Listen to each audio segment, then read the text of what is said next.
From behind the lens of a camera, one man set out to use his art to shine a light on society's ills and inspire a generation of creators and storytellers that would follow. Gordon Parks was a pioneer in photojournalism and film, even inspiring a big name here at Channel 3 to pursue his own dreams. Leon Bibb shares his story. The images stare back at us, unblinking. Photographs draw us in. Frozen images from generations past. Gordon Parks would have liked that. Pieces of his earlier work, 1940 to 50. He really is such a great storyteller that he puts us into the scene. Barbara Tannenbaum is curator of photographs for the Cleveland Museum of Art, one of only 4 galleries to present Parks' work. Parks was the self-taught photographer who found fame, a black man who charted a difficult course during racially segregated times. From the beginning, his work stood out, photographing for the U.S. government, fashion publications, and most notably, Life magazine. "I use my camera as a weapon," said Parks, in a crusade against racism, poverty, and low wages for workers.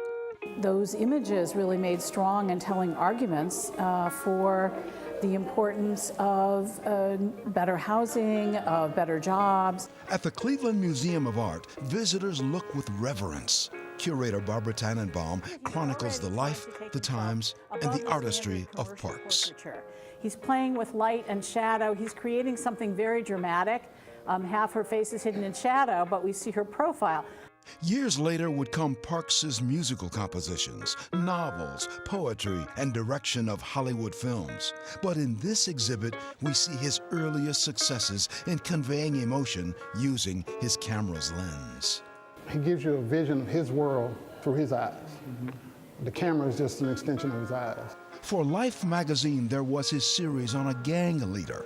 Gordon Parks' camera shows what Red Jackson saw around him. In an abandoned building, Red is trapped by a rival gang. Years since the shutter stopped the action, the viewer sees the emotion.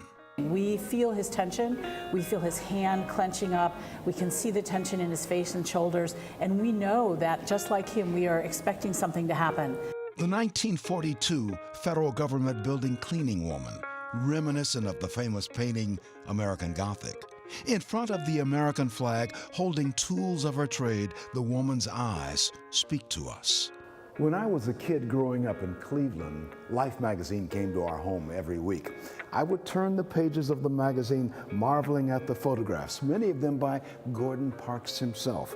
Photographs with the printed word, storytelling at its best. In many ways, the work of Gordon Parks inspired me into journalism.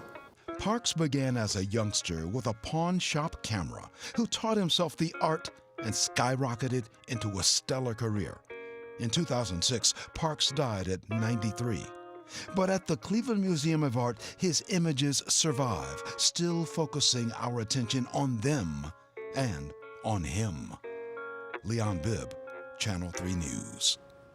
Well, you can see the exhibit on Gordon Parks and his early work at the Cleveland Museum of Art right now through June 9th.